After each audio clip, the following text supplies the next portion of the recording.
आइए आज की जो हमारी क्लास है इसमें हम लोग 3 टीचर हैं। हम लोग की 3 टीचर की टीम है। हम लोग जो है पूरा का पूरा एक स्पेशल क्वेश्चन लेके आए हैं। इन क्वेश्चनों से एग्जाम में आपके ये क्वेश्चन जो है एग्जाम में आपके जरूर मिलेंगे, चाहे बिहार एसआई हो, यूपीएसआई हो, यूपीएससी हो, बीपीएससी हो, कोई भी एग्जाम हो उसमें आपको क्वेश्चन जरूर मिलेंगे। तो हमारा पहला क्वेश्चन है नेशनल पार्क से। जैसे कि मान लीजिए ये नेशनल पार्क। अब नेशनल पार्क में हम लोग कौन सा ले रहे हैं? Bhitarkanika national park. कौन सा? Bhitarkanika national park. ये कहाँ पे है दोस्तों? ये कहाँ पे है? उड़ीसा में है। उड़ीसा में है। उड़ीसा की कैपिटल क्या है? भुवनेश्वर। उड़ीसा की कैपिटल क्या है दोस्तों? भुवनेश्वर। उड़ीसा के मुख्यमंत्री कौन है? उड़ीसा के मुख्यमंत्री बताइए, आप लोग बताइए दोस्तों, कमेंट करते रहिए। आप बताइए कि उड़ीसा के मुख्यमंत्री कौन है? नवीन पटनायक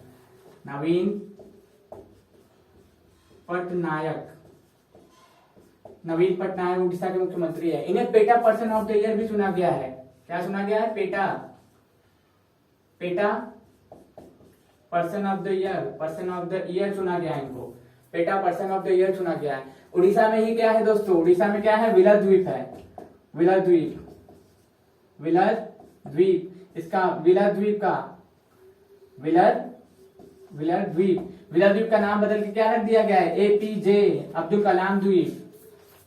इतना आपके एक क्वेश्चन से आपको पता चल रहा है। एक क्वेश्चन से आपको कितनी नॉलेज मिली? देखिए मैंने नेशनल पार्क से शुरू किया था कि national park Bhitarkanika national park कहाँ है? उड़ीसा में। उड़ीसा की कैपिटल क्या है? भुवनेश्वर है। उड़ीसा के मुख्यमंत्री कौन है?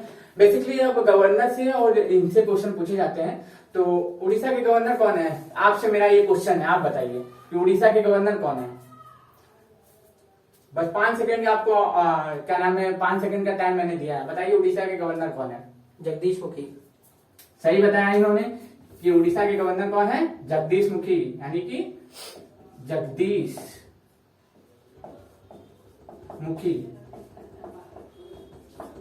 मैंने एक क्वेश्चन लिया, एक क्वेश्चन से आपको इतने क्वेश्चन बता दिए। इसी टाइप इसमें से आपको एक क्वेश्चन जरूर मिल जाएंगे। आइए अगले क्वेश्चन पे चलते हैं। आई होप आप इसे नोट कर रहे होंगे।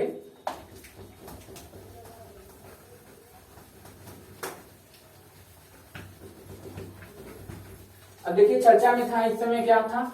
बहुत ज्यादा चर्चा में है इस समय यूएसए। क्या है? USA United state of America. United state of America के जो है नए प्रेसिडेंट कौन बने? जो बाइडन। उपराष्ट्रपति कौन बने? वाइस प्रेसिडेंट कौन बनी है? कमला हैरिस बनी है। यूएसए की कैपिटल क्या है? यूएसए की कैपिटल वॉशिंगटन डीसी। डीसी का फुल फॉर्म क्या है? डीसी का फुल फॉर्म है District of Columbia. United Nation की इससे संबंधित है दोस्तों। इसका हेडक्वार्टर कहाँ है? न्यूयॉर्क में है। यूएन की स्थापना कब हुई थी? 24 अक्टूबर 1945 को हुई थी। इसके अध्यक्ष कौन है? इसके अध्यक्ष बताइए दोस्तों। ये आप कमेंट करिएगा कि इसके अध्यक्ष कौन है। मैं आपको सभी बातें बताते जाऊंगा तो आप होमवर्क नहीं करेंगे, तो आप बताएंगे कि इसके अध्यक्ष कौन है। मुझे पता है लेकिन मैं आपको बताऊंगा नहीं।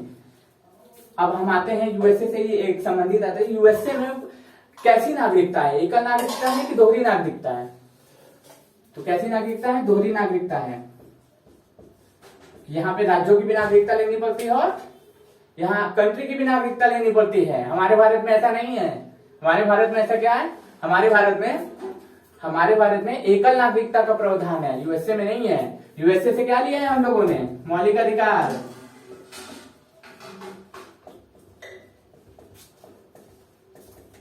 इसी को बोलते हैं फंडामेंटल राइट्स। आइए अगले क्वेश्चन पे आते हैं। आई होप आपने इसे नोट कर लिया होगा, फिर से रिवीजन कराता हूँ। यूएसए के अगले चीफ प्रेसिडेंट कौन बने हैं? Joe Biden. वाइस प्रेसिडेंट कौन बनी है? कमला हैरिस।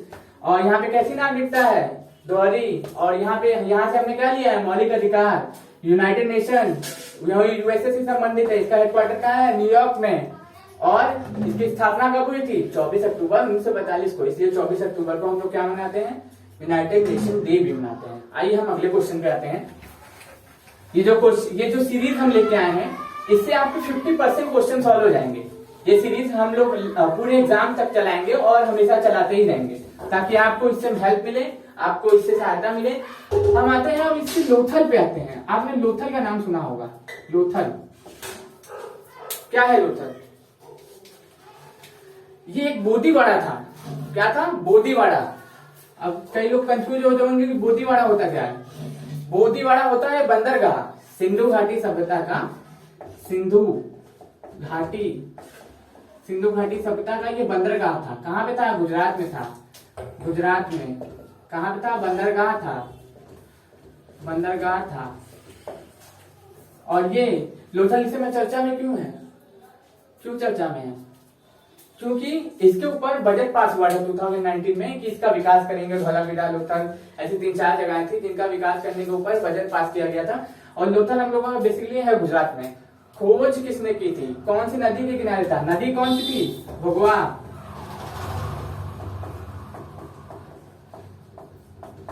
खोज मैं आपके ऊपर छोड़ता हूँ, आप कमेंट करेंगे। आप कमेंट करके बताएंगे कि लोथल की खोज किसने की थी। मैंने आपको बता दिया किस नदी के किनारे है, किससे संबंधित है, सिंधु घाटी सभ्यता से संबंधित है। और यहाँ पे एक बंदरगाह था, इसी को बोदीवाड़ा बोला करते थे। इसलिए मैंने अब आपको गुजरात के मुख्यमंत्री कौन है? क्वेश्चन आपसे ये है, गुजरात के मुख्यमंत्री और गुजरात के गवर्नर कौन है? कलराज मिश्र। कोई जानता है गुजरात के मुख्यमंत्री कौन है? हाँ, आचार्य देवव्रत। नहीं, गलत है। आचार्य देवव्रत राजस्थान के वो हैं, गवर्नर हैं। एकदम सही है। आचार्य देवव्रत क्या नाम है उसके? गुजरात, राजस्थान के हैं। आचार्य देवव्रत हो ही नहीं सकते यहाँ के।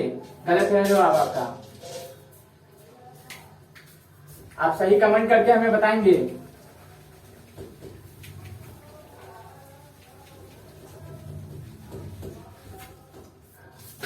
अब आते हैं हम लोग नदियों पे, थोड़ा बहुत घूम लेते हैं कि नदियां इस समय चर्चा में क्यों है। कावेरी नदी जल विवाद। कावेरी नदी कहां से निकलती है? ब्रह्मगिरी की पहाड़ियों से। ब्रह्मगिरी की पहाड़ियों से निकलती है। ब्रह्मगिरी की पहाड़ियों से निकलती है। 3 राज्यों के बीच में हमेशा विवाद बना रहता है। वो 3 राज्य कौन है? कर्नाटक, तमिलनाडु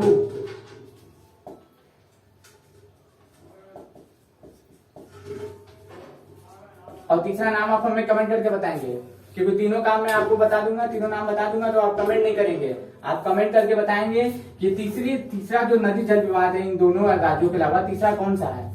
और ये जो कर्नाटक है, कर्नाटक में आप जानते हैं कर्नाटक में क्या है? कर्नाटक की राजधानी है बेंगलुरु। कर्नाटक की राजधानी है बेंगलुरु। और यहाँ पे इसरो का हेडक्वार्टर भी है बेंगलुरु में। इसरो का हेडक्वार्टर भी है। इसरो के चेयरमैन है के सिवान। इनका कार्यकाल बढ़ाया गया है। पहले इनका कार्यकाल शायद 2021 तक था, लेकिन अब इनका कार्यकाल बढ़ा दिया गया है। आइए अगले क्वेश्चन। सिलिकॉन वैली भी इसी नाम से जानी जाती है और साइंस सिटी के नाम से भी नहीं क्यों जाना जाता है? सिलिकॉन वैली, साइंस सिटी सब इसी नामों से इनको जाना जाता है। और भी बहुत कुछ है बताने के लिए, लेकिन मेरा एक टाइम पीरियड है कि इतने टाइम पीरियड में मुझे इतने क्वेश्चन कराने हैं। और भी टीचर्स हैं, उनको भी मौका देना है। तो और हम लोग आते हैं अगले क्वेश्चन पे। हमारा जो अगला क्वेश्चन है वो है साइंस से,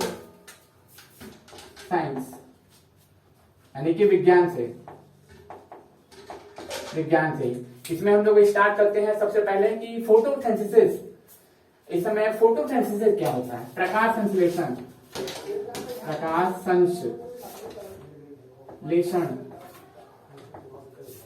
इसमें क्या होता है?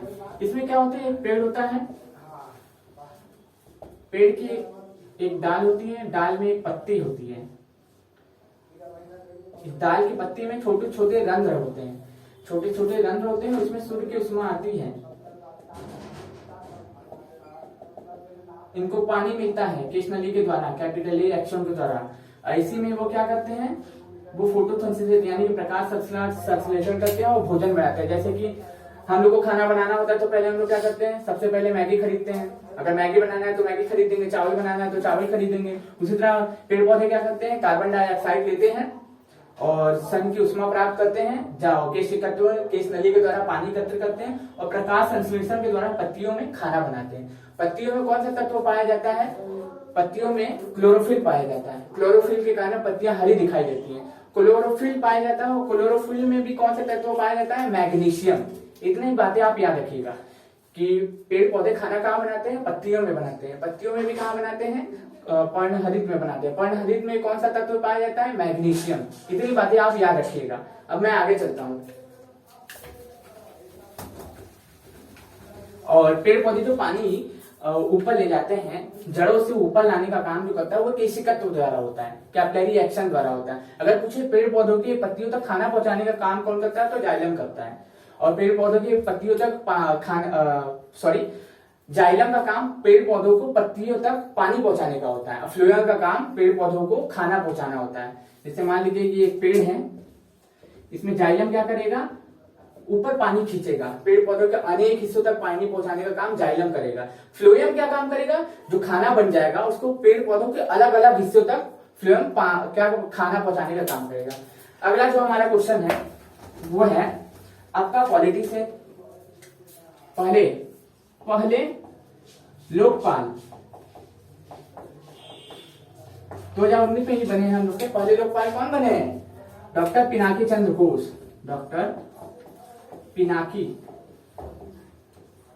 चंद्र घोष। डॉक्टर पिनाकी चंद्र घोष हम लोग के पहले देश के लोकपाल बने। आइए अगले क्वेश्चन पे। इनके बारे में ज्यादा कुछ बताने के लिए नहीं है, ये बस यही क्वेश्चन आपसे बनेगा कि पहले लोकपाल कौन बने।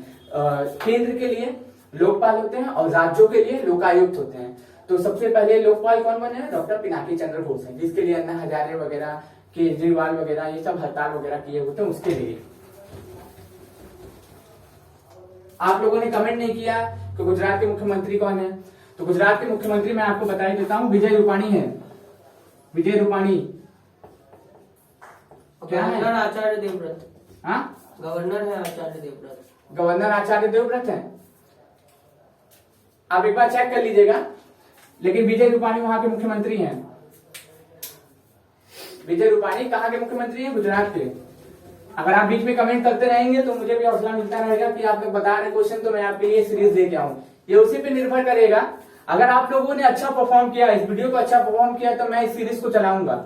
अगर आप लोगों ने अच्छा रिस्पॉन्स नहीं दिया तो मैं इस सीरीज को नहीं चलाऊंगा। जो बात है साफ। अब आता है मेरा अगला क्वेश्चन है सन से।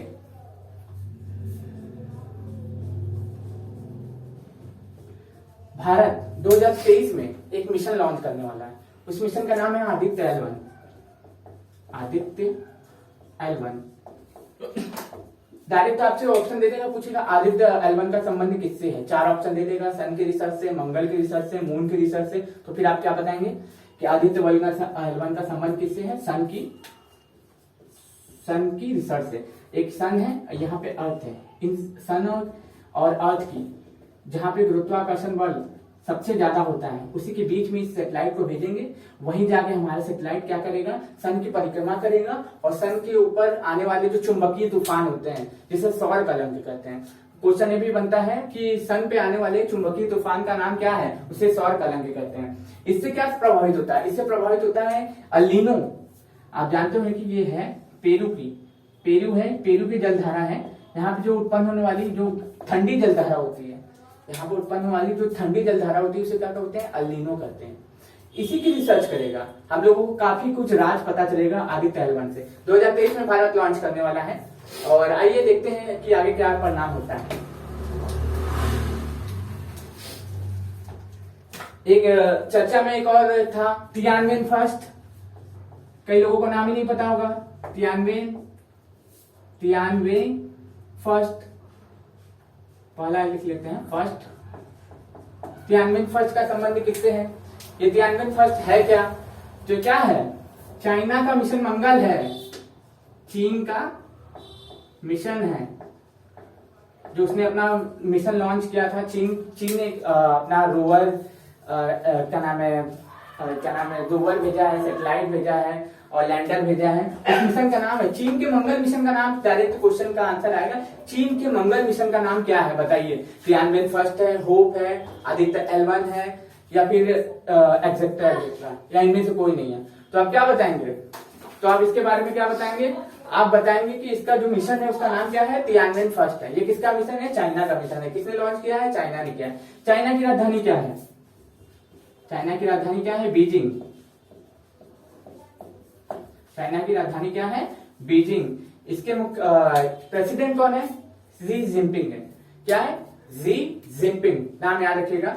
चाइना, वही चाइना जहां से 2020 में वुहान शहर से कोरोना की शुरुआत हुई थी।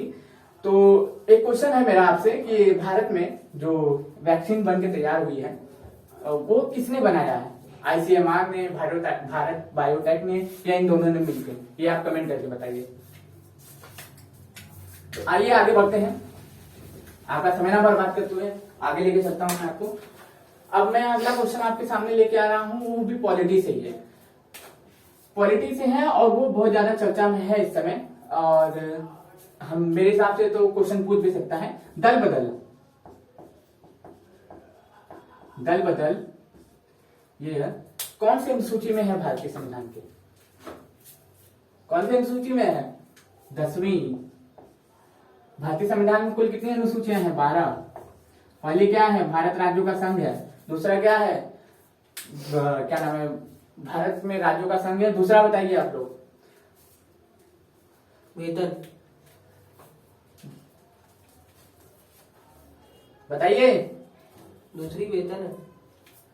दूसरा, अगर दूसरा वेतन है, तीसरे में शपथ है, चौथे में क्या है, राज्यसभा और राज्य केंद्र शासित प्रदेश से सीटों का आवंटन है। पांचवें में क्या है, पांचवें में आपका क्या है, अनुसूचित जाति एवं जनजाति के प्रशासन का वर्णन है। छठी में क्या है, छठी में है आपका 4 राज्य जो है इनको स्पेशल प्रायोरिटी दी गई है, किसके द्वारा, प्रेसिडेंट के द्वारा, असम, मेघालय, त्रिपुरा, मिजोरम। 7वें में क्या है, 3 प्रकार की सूचियों का वर्णन है, संघ सूची, राज्य सूची, समवर्ती सूची का वर्णन है। मैं इतनी चीजें आपको लिखूंगा तो वो आपके लिए बहुत ज्यादा हो जाएगा, आप नोट भी नहीं करेंगे, इसलिए मैं बोल के चल रहा हूँ। 8वें में क्या है, राजभाषा का वर्णन है, हम लोग के संविधान में कुल 22 भाषाओं का वर्णन किया गया। 9वीं में क्या है, 9वीं में है आप बताइए, 9वीं में है भूमि सुधार से संबंधित। और 10वें में क्या है, दल बदल।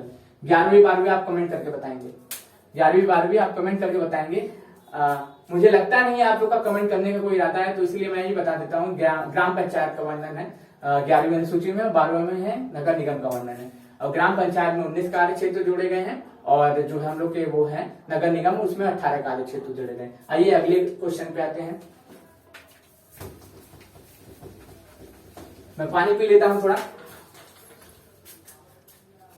कंटिन्यू। वो सर तो पानी पीने गए, मैं तब तक आपको कुछ और बातें बताता हूँ। जल्दी जल्दी चालू करते हैं। सबसे पहले आता है इलेक्ट्रॉन। इलेक्ट्रॉन के बारे में मैं बताने वाला हूँ। इलेक्ट्रॉन कहाँ पाया जाता है, एक न्यूक्लियस नाम का एक जगह होता है जिसमें प्रोटॉन प्लस न्यूट्रॉन पाया जाता है। इससे भी एक क्वेश्चन पूछा जाता है, इसको हल्के में मत लीजिए। न्यूक्लियस के अंदर क्या पाया जाता है, प्रोटॉन और न्यूट्रॉन। प्रोटॉन का चार्ज क्या है, प्लस चार्ज है, पॉजिटिव चार्ज। ये न्यूट्रल चार्ज है, इसके ऊपर कोई चार्ज नहीं। इसके चारों ओर जो चक्कर लगा रहा है वही है इलेक्ट्रॉन। इसके जो चारों ओर चक्कर लगा रहा है वही है इलेक्ट्रॉन। अब इलेक्ट्रॉन से संबंधित कुछ और बातें कि अगर इलेक्ट्रॉन मूव करेगा, यही इलेक्ट्रॉन अगर चलने लगेगा, यही इलेक्ट्रॉन अगर चलने लगता है, जब ये इलेक्ट्रॉन है अगर ये फ्लो करने लगेगा तो क्या बनेगा, करंट। अब देखिए इसी से रिलेट करते हुए मैं पढ़ाऊंगा, करंट बनेगा। करंट का यूनिट क्या होता है, एम्पियर होता है। करंट की यूनिट क्या है, एम्पियर। एसआई यूनिट एम्पियर है। इसको नापा किससे जाता है, एमीटर से। किससे, एमीटर से। ठीक है। अब ये 2 तरह के होते हैं, ये 2 तरीके के होते हैं। एक होता है एसी जो घर में होता है, एक होता है डीसी। अब सबसे पहले आप ये बताइए इन दोनों में खतरनाक कौन सा है, एसी है कि डीसी है। तो सबसे खतरनाक है डीसी। क्यों खतरनाक है वो मैं तो थोड़ा सा राज खोलता हूं कि जो ये एसी है ये ऐसे होता है और जो डीसी है वो ऐसे होता है। ठीक है। अब देखिए यहाँ पे क्या है कि यहाँ पे जैसे जैसे टाइम बढ़ेगा तो इसका मैग्नीट्यूड भी चेंज होगा और डायरेक्शन भी चेंज होगा। मैग्नीट्यूड और डायरेक्शन दोनों के दोनों चेंज होते हैं विद टाइम। टाइम जैसे जैसे बढ़ाएंगे वैसे। अब देखिए यहां से ये बॉडी क्या है, यहाँ 0 आया ना, तो इसका जो फ्रीक्वेंसी होता है वो 50 हर्ट्ज होता है। क्या होता है, फ्रीक्वेंसी क्या होता है, 50 हर्ट्ज। और इसका वोल्टेज जो होता है वो जीरो भी हो जाता है, कभी कभार जीरो भी होता है, इसलिए यहाँ पे बचना पॉसिबल है। लेकिन डीसी में कभी भी फ्रीक्वेंसी भी जीरो होती है और वोल्टेज आपका हाई रहता है, हमेशा हाई रहता है वोल्टेज, और ये कभी जीरो होने का चांसेस नहीं है। आप इसको छुएंगे तो मौत निश्चित है। तो एसी डीसी, अब डीसी की पहचान क्या है और एसी की पहचान क्या है, एसी के बारे में मैं बता दिया आपको। डीसी आपको कहाँ में मिलेगा, तो याद रखिएगा एक क्वेश्चन आता है डीसी आपको, डीसी का उदाहरण कहाँ में मिलेगा, एक तो बाहर है, पीसीबी बोर्ड आपने सुना है ना, पीसीबी बोर्ड, उसके अंदर डीसी पाया जाता है, पीसीबी बोर्ड में डीसी करंट यूज होता है, ठीक है। और एसी टू डीसी, अब थोड़ा सा आगे बढ़ता हूं मैं। अब दो बातें आपको ये देखनी है, एसी और डीसी अगर बाहर निकला है,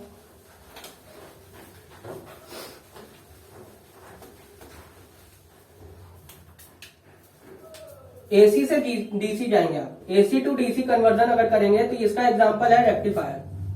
क्या है, रेक्टिफायर, इसका एग्जांपल है। ये कहां पे पाया जाता है, ये लैपटॉप चार्जर में पाया जाता है। अब इससे आपको एक चीज समझ में आएगा, जो लैपटॉप है वो डीसी से चलता है, लैपटॉप हमारा किससे चलता है, डीसी से चलता है। अब एसी हमारे घर पे करंट आती है और उसके लैपटॉप चार्जर में रेक्टिफायर लगा रहता है जो कन्वर्ट करता है एसी को डीसी से, और उसी से लैपटॉप चलता है, ठीक है। अब इसके बाद आता है एक, आप बच्चों सबसे ज्यादा कंफ्यूजन जो होता है ट्रांसफार्मर का, बहुत लोग इसको कंफ्यूजन करते हैं कि ये एसी है, ये एसी को कन्वर्ट नहीं करता है, ना ही ये एसी को डीसी में कन्वर्ट करता है और ना ही ये डीसी को एसी में कन्वर्ट करता है। ये केवल और केवल वर्क करता है एसी पे। ये किस पे वर्क करता है, एसी पे वर्क करता है, उसके एप्लीकेशन को ये यूज करता है। ये वोल्टेज को बढ़ाने और घटाने के काम करता है। वो ट्रांसफार्मर कभी भी एसी को डीसी में कन्वर्ट नहीं करता है और ना ही एसी कुछ करता है, ये वोल्टेज को बढ़ाने और घटाने में। अब इससे एक सबसे इंपॉर्टेंट, वोल्टेज जब बढ़ेगा याद रखिएगा N1 जो है एक प्राइमरी कॉइल होती है, वो छोटी होगी N2 की। एक क्वेश्चन पूछा जाता है और पूछा भी गया है, ठीक है। अब आपको दे देगा कि वोल्टेज बढ़ाने के लिए कौन सा ट्रांसफार्मर यूज होता है, N1 स्मॉलर देन ये दे देगा और N1 ग्रेटर देन N2 दे देगा, एक दे देगा N1 इक्वल टू N2 और बोलेगा नन ऑफ दिस। तो आप किसमें टिक लगाएंगे, नहीं लगा पाएंगे, आपको लगेगा ये कौन सा फिजिक्स का सवाल आ गया। तो ये फिजिक्स का सवाल एकदम छोटा सा है, मैंने क्वेश्चन देखा हुआ है। तो N1 छोटा होता है N2 के और इधर पे N1 बड़ा होता है N2 के जब वोल्टेज घटाना होता है, ठीक है। ये नंबर ऑफ कॉइल है। अब ये पूछेगा क्या है N1 N2 कॉइल है, कॉइल का रोटेशन है, ठीक है। आइए आगे बढ़ते हैं।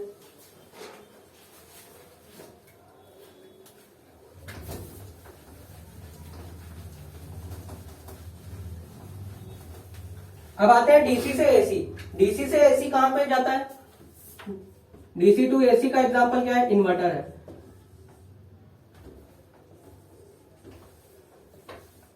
डीसी से एसी को कन्वर्ट करता है इन्वर्टर, ठीक है। और इसके बाद आपको कई तरह की एनर्जी मिलेगी, जैसे कि इलेक्ट्रिकल एनर्जी से मैकेनिकल एनर्जी कन्वर्ट करने के लिए क्या यूज होता है, डायनामो। क्या होता है, डायनामो। लेकिन अगर मैकेनिकल से इलेक्ट्रिकल एनर्जी जाना है तो क्या होगा, मैकेनिकल से, तो ये इलेक्ट्रिक मोटर है। मोटर के अंदर एक पिस्टन लगा होता है, वो घूमता है और उससे इलेक्ट्रिसिटी जनरेट होती है, ठीक है। आपको ये समझ में आ गया। चलिए इसके आगे थोड़ा सा और बढ़ते हैं। अगर हम यहाँ पे फॉर्म ऑफ एनर्जी अगर निकाले अपने मुंह से, एनर्जी अगर शब्द निकाले तो एक और होती है फॉर्म ऑफ एनर्जी। ये भी एक क्वेश्चन आया है, फॉर्म ऑफ एनर्जी कौन कौन सी है, ऑप्शन दे देगा आपके पास। फॉर्म ऑफ एनर्जी, तो इलेक्ट्रिसिटी भी एक फॉर्म ऑफ एनर्जी है, हीट भी एक फॉर्म ऑफ एनर्जी है, हीट। आइए बच्चों हीट पढ़ते हैं, थोड़ा सा हीट के बारे में नॉलेज देता हूँ, छोटा सा नॉलेज दूंगा। एक ऐसा बेहतरीन क्वेश्चन दूंगा जो 1 नंबर आपको दिला देगा, 2 नंबर। आपने ये सुना होगा डिग्री फ़ारेनहाइट से डिग्री सेल्सियस जाने का, डिग्री सेल्सियस से फ़ारेनहाइट जाने का और केल्विन जाने का। तो इसका एक बेहतरीन ट्रिक बताता हूँ। डिग्री सेल्सियस से फ़ारेनहाइट, एफ है ना, ये एफ है, ये इसकी अगर वैल्यू दी होगी तो एफ जो भी वैल्यू दी होगी उसको रखेंगे उससे। एफ से क्या होता है, एफ से 5 होता है, याद रखिएगा, एफ से 5 होता है, एफ से फ़ारेनहाइट है। इस पे आप 160 माइनस कर दीजिए और डिवाइड कर दीजिए 9 से। ये कन्वर्ट हो गया किस पे, डिग्री सेल्सियस पे। किस पे हो गया, डिग्री सेल्सियस पे। तो कितना अच्छा ट्रिक है कि एफ है, एफ फॉर फारेनहाइट F और 5 से मल्टीप्लाई करिए, 160 से माइनस करिए और डिवाइड कर दीजिए 9 से, डिग्री सेल्सियस आ गया। इसी का उल्टा अगर करना है, अगर डिग्री सेल्सियस दिया है तो आपको 9 से इंटू करना है और प्लस कर देना है 160 और डिवाइड कर देना है 5 से। ये किसमें हो गया? फारेनहाइट में। अब तीसरी यूनिट होती है केल्विन। केल्विन के लिए क्या करेंगे? 273 plus degree Celsius, 273 plus degree Celsius. बस ये देखिए आपका ये क्वेश्चन इससे तैयार हो जाएगा। हीट से क्या है? फॉर्म ऑफ एनर्जी है। हीट क्या है? फॉर्म ऑफ एनर्जी है। और एक चीज और, अगर हीट की बात निकली है तो वाटर की बात बता दूं मैं। वाटर कहीं नहीं जाएगा। वाटर 0 से 4 डिग्री सेल्सियस पे, 0 से 4 डिग्री सेल्सियस पे उसका वॉल्यूम जो है घटता है और 4 डिग्री से वॉल्यूम बढ़ता है। ठीक है, 4 डिग्री पे उसका वॉल्यूम बढ़ता है। तो अब मेरे दूसरे सर आएंगे, वो आपको पढ़ाएंगे फिर से। पानी पी के आ गया मैंने पानी पी लिया। आई होप आप लोगों ने भी पानी पी लिया होगा। मैंने एक गलती कर दी थी। मैंने आपको बता दिया था कि गुजरात के जो गुजरात है वहाँ के जो है गवर्नर है कौन है? मैंने बता दिया था कल्याण मिश्र, लेकिन वहाँ के गवर्नर कौन है? आचार्य देवव्रत है। आचार्य देवव्रत है। इसलिए मैंने अपनी गलती को सुधार दिया। आप आई होप आप मेरी बातों को समझेंगे, क्योंकि मैं तेजी लेके चल रहा हूँ। ये क्लास मास्टर क्लास है, आपके लिए बहुत काम आने वाली है। चलिए आगे स्टार्ट करते हैं।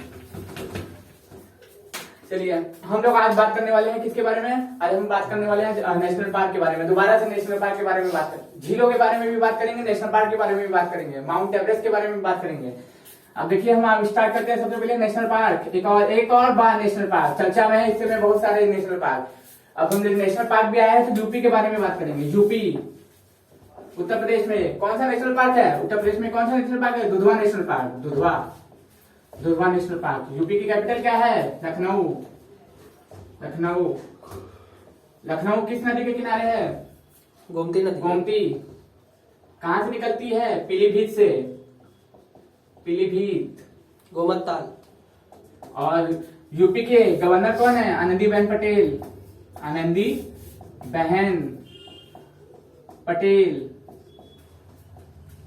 और मुख्यमंत्री का नाम बताने की जरूरत नहीं है, आदित्यनाथ योगी। उन्होंने अभी जो योजना का प्रारंभ किया, जहां पे मैं स्टूडेंट हूँ, जहां पे मैं पढ़ाई करता हूँ। आपने मेरी वीडियो देखी होगी।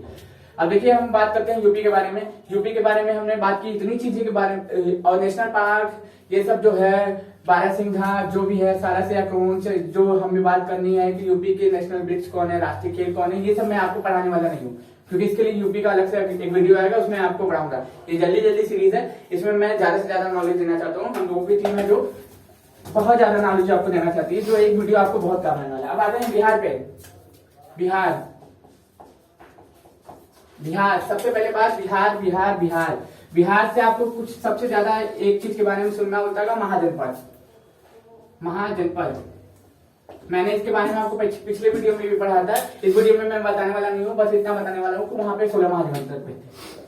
16 महाजनपद थे, उसमें सबसे बड़ा महाजनपद था मगध। और बाकी मैं डिटेल लेने वाला हूँ आपको बिहार के बारे में। बिहार का गठन कब हुआ? 1912 में। कब हुआ? 1912 में हुआ। बिहार उड़ीसा से अलग कब हुआ? उड़ीसा से अलग कब हुआ? 1936 में। बिहार के पहले मुख्यमंत्री कौन थे? श्री कृष्ण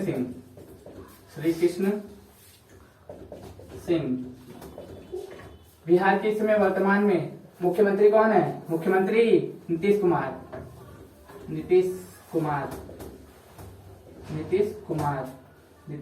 कुमार। और यहाँ के राज्यपाल कौन है? फागू चौहान।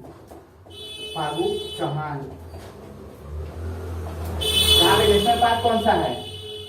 पश्चिमी चंपारण में है। मैंने आपको हिंट दे दिया, अब आप बताइए यहाँ पे नेशनल पार्क कौन सा है? बताइए।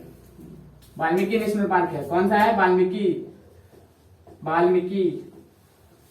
National park. अब जो है आगे की डिटेल और आगे का क्वेश्चन जो है आप हमारे सर पढ़ाएंगे, नए सर आएंगे आपको पढ़ाने के लिए। तैयार हो जाए।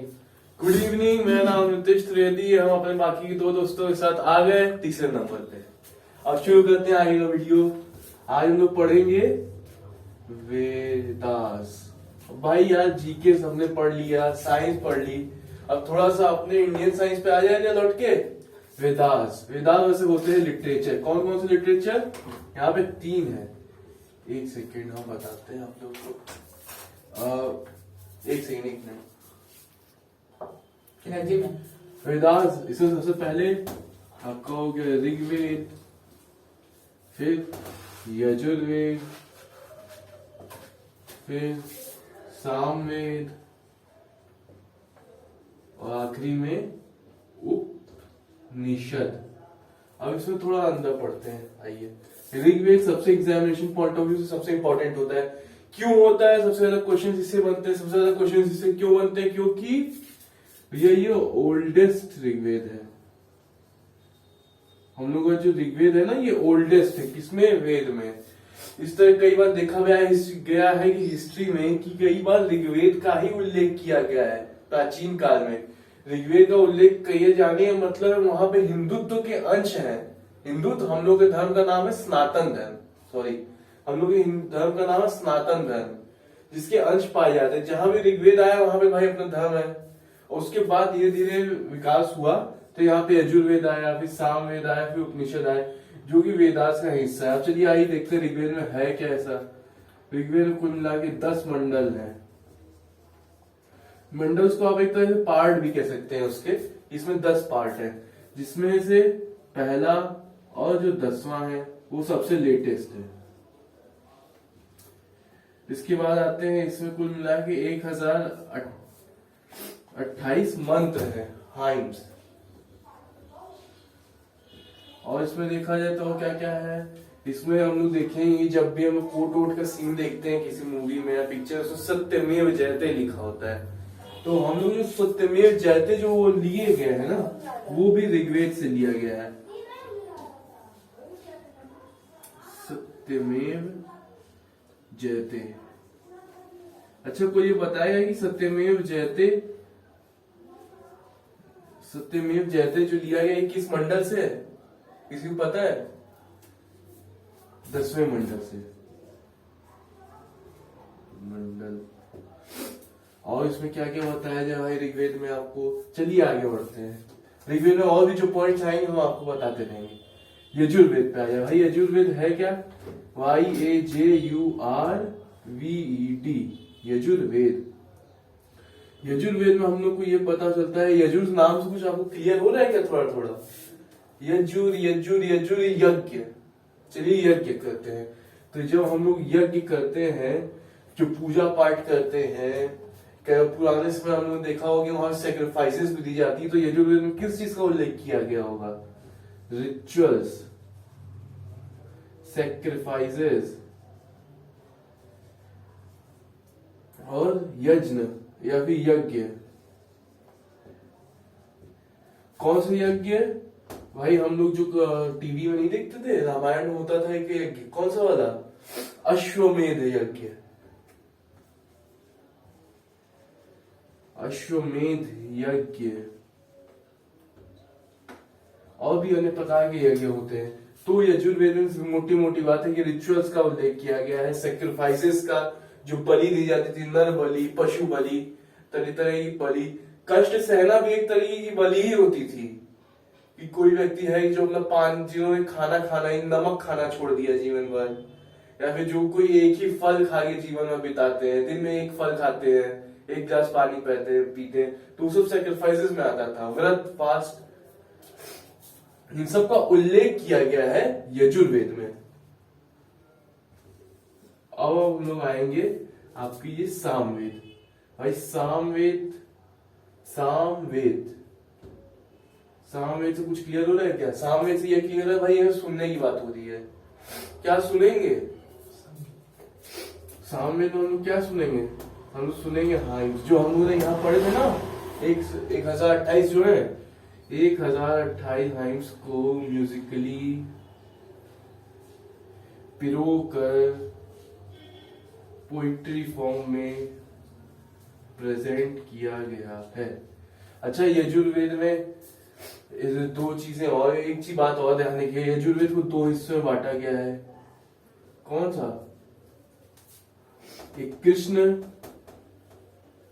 कृष्ण यजुर्वेद हो गया, और एक सेकेंड में बताते हैं, एक राम और एक श्यामा। इन 2 हिस्सों में बांटा गया है, ये ध्यान रखिएगा। अब आते हैं उपनिषद पे। उपनिषद में है आपकी स्टोरीज, कहानियां।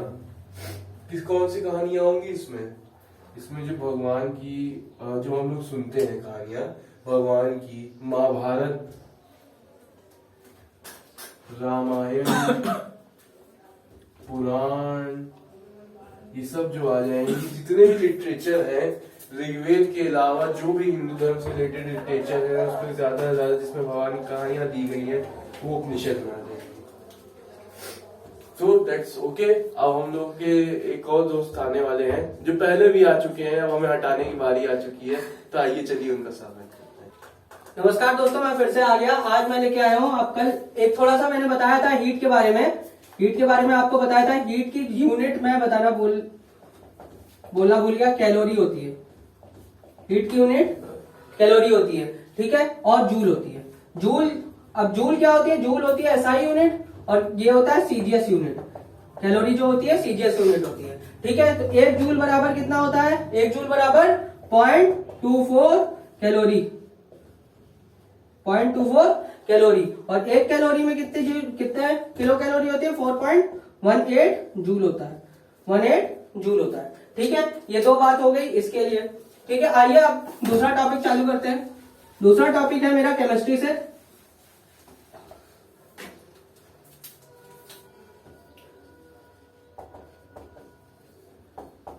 केमिस्ट्री जो होती है वो बहुत प्यारी सब्जेक्ट होती है। इससे मैं आपको एक टॉपिक पढ़ाऊंगा एसिड बेस और सॉल्ट का। एसिड बेस और सॉल्ट। एसिड बेस, जो H प्लस आयन को रिलीज करता है वो एसिड होता है। जो H प्लस आयन को रिलीज कर दे वो होता है एसिड। जो OH माइनस आयन को रिलीज कर दे वो होता है बेस, ठीक है। अब इन दोनों के बीच का होता है सॉल्ट, इन दोनों का मिक्सचर होता है सॉल्ट, ठीक है। तो इसके बारे में आपको ये पता चलना है पीएच मान। पीएच मान से हमको पता चलता है कि एसिड है कि नहीं, ठीक है। तो जिसका 7 पीएच मान है वो न्यूट्रल है, जिसका 7 पीएच मान है वो न्यूट्रल है। इधर जाएंगे तो एसिड, इधर जाएंगे तो बेस, ठीक है। आपको एक क्वेश्चन पता चल जाएगा। अब क्वेश्चन कैसे आएगा? लिखा होगा कि एसिड है कि बेस है, पीएच मान अगर 3 है तो आप क्या बोल देंगे? 7 से इस तरफ है तो एसिड है, 7 से उस तरफ जाएगा तो बेस है, ठीक है। अब देखिए, अगर ये केमिस्ट्री का एसिड बेस और सॉल्ट निकला है बात, तो इसको पहचानने के लिए क्या है? पीएच मान से तो पहचाना नहीं जा सकता, तो इसके कुछ तरीके होते हैं। इसके कुछ तरीके हैं जो कि ज्यादातर लिटमस पेपर एक करके होता है, ठीक है। ये एक पेपर है, ठीक है। एक लिटमन होता है, उससे निकला हुआ लिटमस पेपर है। तो आपसे एक क्वेश्चन पूछा जाएगा, लिटमन क्या है? लिटमस शब्द कहां से निकला है? लिटमन से निकला है, ठीक है। लिटमस पेपर ये आपको दिखाता है, ये अगर रेड दिख जाए, रेड हो जाए, तो इसका मतलब क्या है? एसिड है, ठीक है। अगर ये ब्लू हो जाए तो क्या है? बेस है, ठीक है। तो ये लिटमस पेपर से आपको एक क्वेश्चन आ जाएगा कि अगर HCl में अगर लिटमस पेपर डालेंगे तो लिटमस पेपर का कलर क्या हो जाएगा? तो क्या हो जाएगा? रेड हो जाएगा। तो क्या हो जाएगा? रेड हो जाएगा, ठीक है। तो आपसे ऐसे क्वेश्चन पूछे जा सकते हैं, ठीक है। आइए कुछ कंपाउंड के बारे में बात कर लेते हैं कि कंपाउंड कैसे होता है। कुछ कंपाउंड कुछ धातु देता है, लिखा होता है एलम का फॉर्मूला क्या है इसमें से, ठीक है। एलम का फॉर्मूला पूछ सकता है, तो K2SO4 Al2SO4 और इसका थ्राइस कर दीजिएगा और 24H2O कर दीजिएगा। तो ये है, इतना बड़ा सा जो फॉर्मूला है वो एलम का होता है। एलम मतलब होता है फिटकरी। फिटकरी का फॉर्मूला क्या है? K2SO4 Al2SO4 का होल थ्राइस और डॉट 24H2O, ठीक है। आपसे एक और पूछ सकता है, बेकिंग सोडा। बेकिंग सोडा खाने में जो सोडा पड़ता है उससे पूछ सकता है, NaHCO3 NaHCO3। आप ये चूना का पूछ सकता है। देखिए चूना दो तरीके का होता है। जब आप चूना खरीद के लाते हैं और उसको घोलते हैं, तो जब वो पूरा घुलनशील होता है, जब पूरा घुलनशील होता है तो वो क्या होता है? लाइम, ठीक है। लाइम CaO, ठीक है। लाइम वाटर भी बोलते हैं इसको, ठीक है। चूना भी बोलते हैं। एक होता है बुझा हुआ चूना, हिंदी में बुझा हुआ चूना, इंग्लिश में स्लेक्ड लाइम बोलते हैं। जब अगर आपने देखा होगा, मिस्त्री आते हैं, चूना पुताई करते हैं, उसके बाद एक दिन रख देते हैं, नीचे बुझ जाता है चूना, पानी ऊपर आ जाता है, तो उसका होता है CaOH का होल ट्वाइस, ठीक है। CaOH का होल ट्वाइस, ठीक है। ये हो गया कुछ इसके बारे में बातें। चलिए आइए,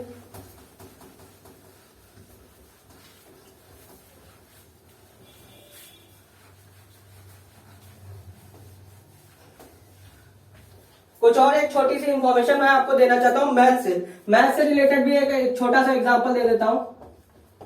जब आपको अगर मान लीजिए बहुत कैलकुलेशन पास करनी है, 11 से कोई चीज मल्टीप्लाई करना है, 11 से कोई चीज मल्टीप्लाई करना है, 58 का मल्टीप्लाई करना है, तो बड़े आसानी से कर सकते हैं। सबसे पहले लिखेंगे 5, इस तरफ लिखेंगे ये 8, अब 8 5 क्या होता है 13, एक इसको दे देंगे तो ये हो गया 6 3 8, बस यही आंसर हो गया 6 3 8। ठीक है, इतना आसान से। फिर से देखते हैं, अगर मान लीजिए आपको 11 से मल्टीप्लाई करना है 54 का, 11 से मल्टीप्लाई करना है 54 का, एक तरफ लिखिए 5, एक तरफ लिखिए 4, ये पीछे वाला पीछे जगह, ये आगे वाला, इन दोनों को जोड़िए, 5 4 कितना है 9, बस यही आंसर हो गया। डायरेक्ट 11 से मल्टीप्लाई इतनी आसानी से हो जाएगा, ये आपको बहुत मददगार होगा। बहुत आसान ट्रिक है, ऐसी छोटी छोटी ट्रिक और भी मैं बताता रहूंगा। चलिए आइए दूसरे टीचर को बुलाते हैं। अब हम एनर्जी में रहेंगे। अब देखिए आप लोग कोई टेंशन की बात नहीं है, एनर्जी वापस आ गई है। मेरे दोस्तों ने मुझे ग्लूकॉन डी पिलाया है। अब आगे बढ़ते हैं। हम लोगों ने वेदास खत्म किए, एनर्जी डाउन थी, इसमें कोटा पूरा करेंगे। अब हम लोग क्या पढ़ेंगे? अब हम लोग बुद्धा के बारे में पढ़ेंगे। भाई एनर्जी के साथ साथ अगर आदमी के अंदर पेशेंस हो तो बड़ी से बड़ी मुसीबत को पार कर जाता है। बात साफ। आइए देखते हैं बुद्धिज्म। ISM Buddhism. बुद्धिज्म हम लोग के एग्जाम्स के लिए क्यों इंपॉर्टेंट हो जाता है? यह वह धर्म है जो हम लोग की धरती पे उपजा, जिसके बारे में हम लोग को संपूर्ण जानकारी प्राप्त है। और कैसे हम लोग को पूरी संपूर्ण जानकारी प्राप्त है? जब हम लोग की पृथ्वी पे जो हम लोग पहले पढ़ा वेदास थे, जब वेद आए तो हम लोगों ने हिंदुत्व धर्म को अपनाया। हिंदुत्व धर्म जब चल रहा था उसके साथ समय समय पे किसी भी धर्म में कुछ ना कुछ कुरीतियां व्याप्त हो जाती हैं। उन कुरीतियों को दूर करने के लिए एक नए धर्म की, या फिर कह लीजिए एक रिनॉन्सेंस, एक पुनर्जागरणवाद की आवश्यकता पड़ती है। तो यह हम लोग ने देखा कि यहाँ पे एक बुद्धिज्म नाम का एक नया धर्म की उपज हुई, जो क्या करता था, जो हिंदुत्व के क्या पर्याय नहीं था, बल्कि अपने आप में एक अलग धर्म था जो उसकी कुछ कुरीतियों को दूर करता था। जैसे कि उसमें हिंदू धर्म में एक सबसे बड़ी चीज देखी गई कि उसमें एक जातिवाद था, जो कि बड़े वर्ग को और छोटे वर्ग को बांट देता था। अन्य कई सारी कुरीतियां थी, जैसे सैक्रिफाइसेस, कई अलग अलग तरह के यज्ञ, कई जो कि सभी लोग नहीं कर पाते थे। गरीब वर्ग वाले तो बिल्कुल भी नहीं। वह एक तरीके से सामान्य वर्ग से कटता जा रहा था। उस समय में एक नए धर्म का उदय हुआ जो था बुद्धिज्म। अब ये देखा जाए कि इसका उदय हुआ कैसे और किया किसने, ये तो सब जानते हैं किसने किया जी, गौतम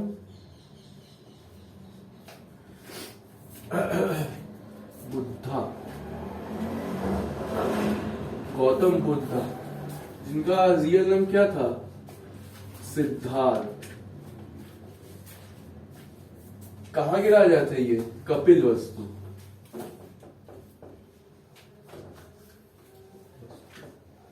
इनका जन्म कहां हुआ था? लुम्बिनी। लुम्बिनी आज के नेपाल में पड़ता है। इनके फादर कौन थे? शुद्धोधन, जो कि साक क्लैन से बिलोंग करते थे। एक जनजाति थी साक, जिससे ये बिलोंग करते थे। इनकी माता का नाम महामाया। असल में इनकी माता का रियल नेम था वसुंधरा, जिनकी डेथ के बाद इनकी मौसी महामाया ने इन्हें पाला।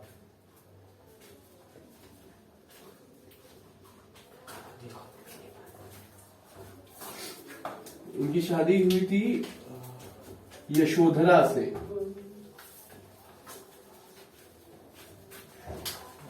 और इनके पुत्र थे राहुल।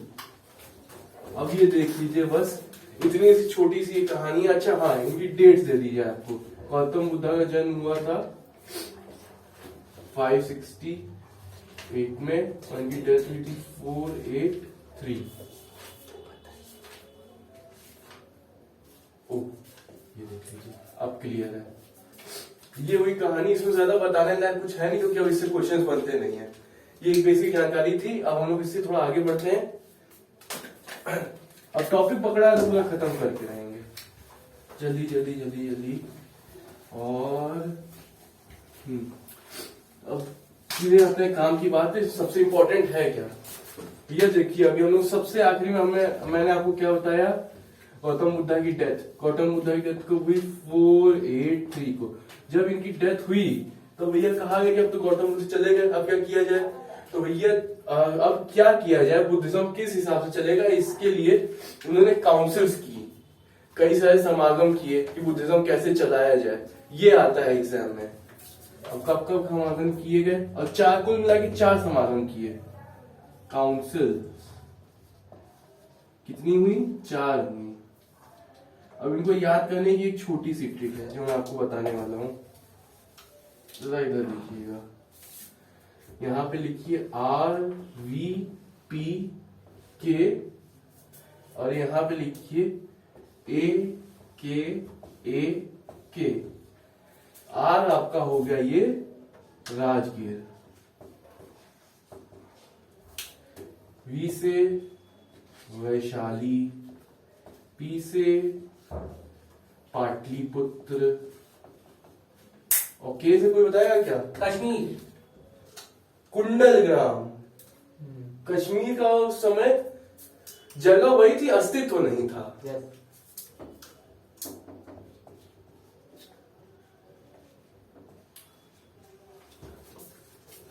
एक की कौन है, अभी कोई बताएगा।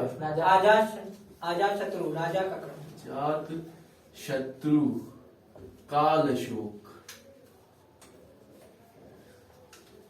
अशोक। ए से अशोक, कनिष्क। के से कनिष्क। अब मैं आपको इसमें बताना क्या चाह रहा हूं, 4 काउंसिल्स 1 2 3 4। पहली कहां हुई, राजगीर में। किसके अंडर में हुई, अजात शत्रु। दूसरी वैशाली में, कहां हुई, किसके अंडर में, काल अशोक। काल अशोक। काल अशोक ये कौन थे, ये सब के सब लीडर्स थे, राजा थे जी। तीसरी कहां हुई, पाटलिपुत्र में। किसके अंडर में, अशोक के अंडर में। काल अशोक और अशोक 2 अलग अलग एंटिटीज हैं, याद रखिएगा। और के कुंडलग्राम वाली कहां हुई भैया, कनिष्क, KNISHQ, कनिष्क के समय में। अब आइए अध्यक्ष कौन थे, जी अब आते हैं अध्यक्ष पे। सबसे पहली के अध्यक्ष थे महाभाष्य, महाभाष्य, महाकश्यप।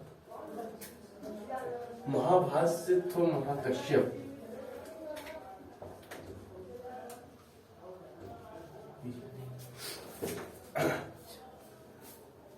सभाकामी। अच्छा, सभाकामी, मोगली पुत्र और वसुमित्र और अश्वघोष। अच्छा, वसुमित्र और अश्वघोष। सभाकामी, मोगली पुत्र, तिस्सा। ता, और अश्वघोष, वसुमित्र एंड अश्वघोष। घोष और वसुमित्र। वसुमित्र अध्यक्ष थे और अश्वघोष उपाध्यक्ष। चलिए ये बात भी ध्यान दें, तो स्टूडेंट हमसे ज्यादा जानते हैं क्या। चलिए हम है बताने के लिए, सब रखिए। वसुमित्र यहाँ पे थे प्रेसिडेंट, अश्वघोष इंपॉर्टेंट हो जाते हैं क्योंकि ये उपाध्यक्ष थे। कई बार हम लोग उपाध्यक्ष का नाम इन सब में क्यों नहीं दिया गया भाई, क्या थे नहीं, क्या थे लेकिन इंपॉर्टेंट नहीं थे। अश्वघोष इंपॉर्टेंट क्यों हो जाते हैं, क्योंकि याद रखिए करवाया किसने था, कनिष्क ने।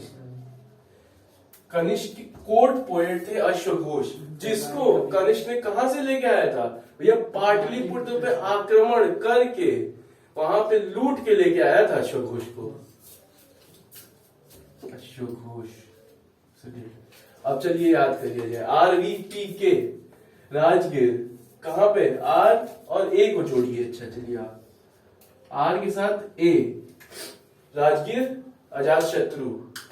P RV से क्या होगा, वैशाली। वैशाली का कहां होगा, काल अशोक। P पाटलिपुत्र, पाटलिपुत्र कौन होगा, अशोक। K कुंडलग्राम, के जोड़ दीजिए, कनिष्क। इसी तरह इसको याद कर लीजिए भाई, अब इसको याद कर लीजिए। या तो इसे MSM और वी की तरह याद कर लीजिए या जैसे चाहे आप वैसे याद कर लीजिए। MSMV, महाकश्यप, सबकामी, मोगली पुत्र और वासुमित्र। बस इतना ही था। 3 मैं फिर से आ गया, आपका टाइम लेने, आपको टाइम देने और आरंभ प्रचंड की सीरीज में आपको लेके आ गया हूं मैं बढ़िया से आपको अच्छी चीज बताने। संविधान संशोधन, संविधान संशोधन, संविधान संशोधन, 61वां संविधान संशोधन, 61वां संविधान संशोधन, 61वां। ये क्यों जरूरी है हम लोगों के लिए? 61वां संविधान संशोधन क्यों जरूरी है? कब हुआ था? 1989 में हुआ था। इसमें क्या किया गया था? 21 साल उम्र थी, 21 साल उम्र थी क्या देने की? वोट देने की। वोट देने की उम्र कितनी थी? 21 साल। इसको घटा के कर दिया गया क्या? वोट देने की उम्र क्या थी? वोट देने की उम्र थी 21 साल, उसको घटा के कर दिया गया था -18। 61वां संविधान संशोधन 1989, याद रखिएगा। संविधान संशोधन कौन से आर्टिकल में? 368। कहां से लिया गया है? अफ्रीका से। वी डिविलियर्स कहाँ के हैं? अफ्रीका के हैं, यहीं से लिया गया है। 368। आइए फिर से स्टार्ट करते हैं। संविधान संशोधन, 61वां संविधान संशोधन क्यों जरूरी है हमारे लिए? क्योंकि 61वें संविधान संशोधन के तहत 21 वर्ष से उम्र घटाकर हमारी उम्र 18 वर्ष कर दी गई थी। कब की गई थी? 61वें संविधान संशोधन 1989 के तहत। ये किस प्रक्रिया के द्वारा होता है? 368 के द्वारा। ये कहां से लिया गया? अफ्रीका से।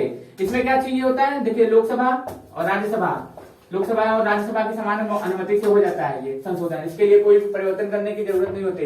इस पे प्रेसिडेंट जो होता है साइन करने के लिए मना नहीं कर सकता है। इस पे प्रेसिडेंट के पास पावर नहीं है कि वो साइन करने के लिए मना करते हैं। आइए अगला क्वेश्चन।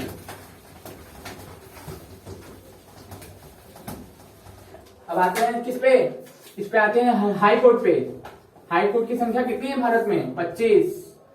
कौन से आर्टिकल में लिखा हुआ है? 214 से। 214 में हाई कोर्ट के बारे में कहा गया है। 216 में इसका गठन किया गया है। हाई कोर्ट, हाई कोर्ट में हम लोग क्या अपील कर सकते हैं? हम लोग के मौलिक अधिकार का हनन हो तो बिल्कुल कर सकते हैं। हाई कोर्ट और सुप्रीम कोर्ट में ही कर सकते हैं हम लोग के मौलिक अधिकारों का हनन होगा तो। आइए हाई कोर्ट छोड़ के अब आते हैं सुप्रीम कोर्ट पे। Supreme court SC, supreme court का वर्णन आर्टिकल नंबर 1 to 4 में है, अनुच्छेद नंबर 1 to 4 में है। और ये 143 में राष्ट्रपति क्या करता है? सलाह लेता है। राष्ट्रपति सलाह लेता है सुप्रीम कोर्ट के मुख्य न्यायाधीश से। इस समय सुप्रीम कोर्ट के चीफ जस्टिस कौन है? चीफ जस्टिस शरद अरविंद बोबड़े हैं। क्या है? बोबड़े। और क्या नाम है? कितने नंबर के हैं ये?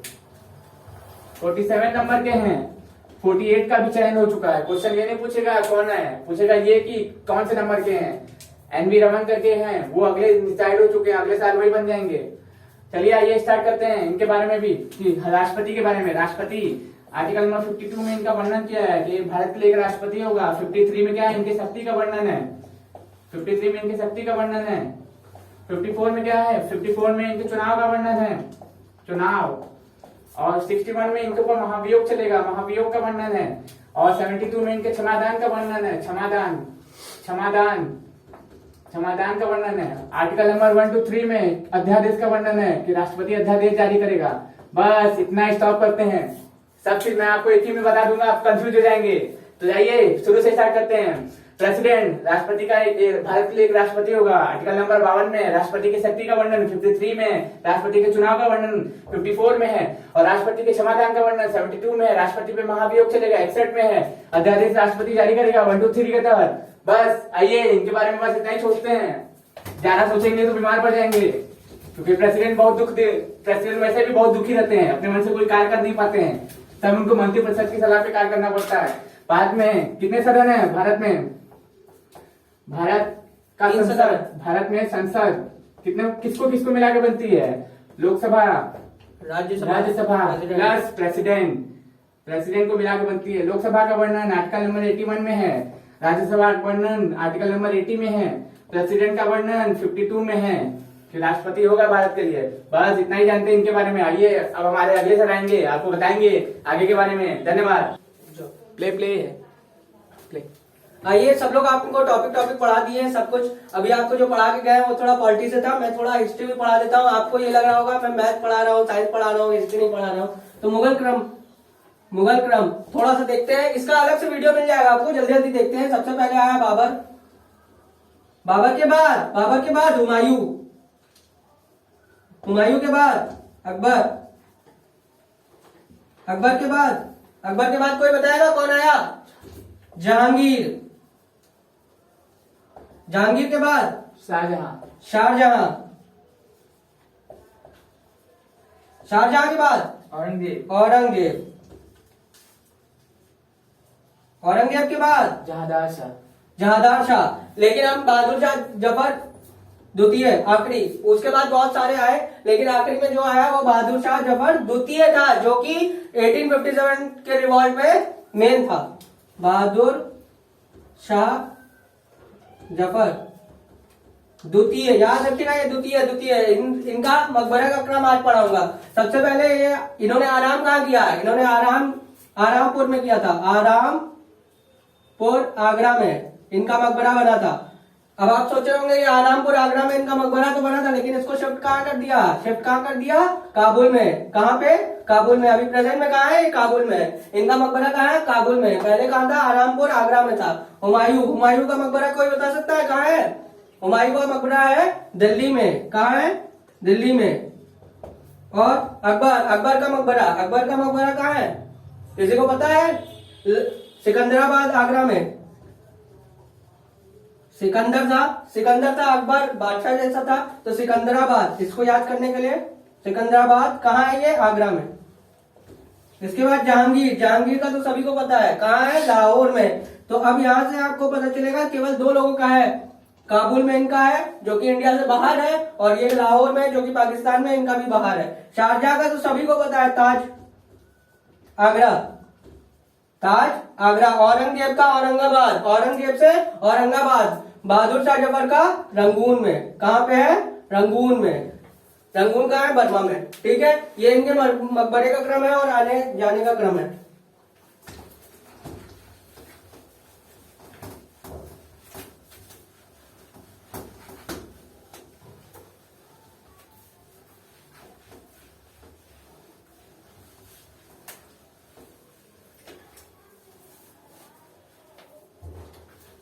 आइए अब पॉज करते थे। चलिए अगला टॉपिक है ज्योग्राफी का। ज्योग्राफी टॉपिक है। ज्योग्राफी में हम लोग महासागर के बारे में पढ़ेंगे।